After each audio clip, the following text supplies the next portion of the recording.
않아요. 오늘 경향신문이에요. 트럼프 한마디에 베네스 대통령 대행 권한대행이죠. 굴복. 남의 나라 뺏어먹은 거 이게 왜 내정 간섭을 합니까? 물론 그 뭐 마약을 뭐 미국에다가 수출하고 뭐 이런 건 있죠. 델시 로드리게스 베네수엘라 대통령 권한대행 겸 부통령. 식민지 거부, 협력 태세 전환. 식민지를 거부하다가 두 번째 공격하겠다라니까 손 들어버린 거예요. 그러니까 이게 힘의 논리로서 남 걸 뺏는다가 이것이 공산주의 러시아 트럼프하고 뭐가 다르냐? 이것이 민주주의 인권을 부르짖는 미국이 할 짓이냐? 차베스 정권부터 요직 두루 거쳐 이 델시 로드리게스 베네수엘라 대통령 권한대행이 저 강요회의 마두로 인사들 건재 델시 로드리게스 베네수엘라 대통령 권한대행 겸 부통령이 4일 현지 시간 미국에 협력을 제안하면서 미국이 주도하는 과도정부의 수반으로서 업무를 시작했습니다.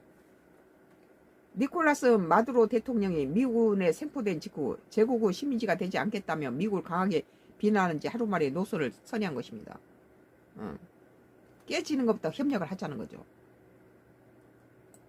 미국은 지금 베네수엘라의 석유에 눈독을 들이고 있고 거기에 러시아하고 중국을 겨냥하는 거예요. 그리고 이제 세 번째 목적은 이 베네수엘라가 미국에다가 이렇게 이 마약을 갖다 보내고 이렇게 수출하고 밀반출하고 이런 것들이 이제 문제가 되는 거죠. 로드리게스 대행은 이날 인스타그램에 올린 국제사회와 미국에 전하는 베네수엘라 메시지라는 제목 성명에서 미국 미 영내 국가들과 관계에서 주권평등과 내정 불가수 원칙에 기초한 균형 있고 존중받는 국제의 관계로 나아가는 것이 최우선 과제다. 보세요, 이게 주권평등과 내정 불가수 원칙을 말하고 있잖아요. 이거 지금 남의 나라에 내정 간섭을 한 거죠. 이게 남의 나라에 가서 그 나라 대통령을 잡아다가 미국 재판에 세운 게 말이 됩니까? 설령 그 사람이 미국에 나쁜 짓을 했더라도 국제법의 틀 안에서 공동발전을 지향하는 협력 의제를 함께 추진해 나가자고 미국 정부에 제안했다. 이 여자 부통령도 상당히 똑똑하네요.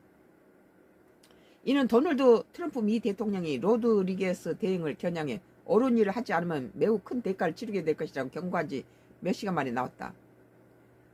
그 전날까지는 반미에 이렇게 대화를 하다가 트럼프가 엄포로차 좀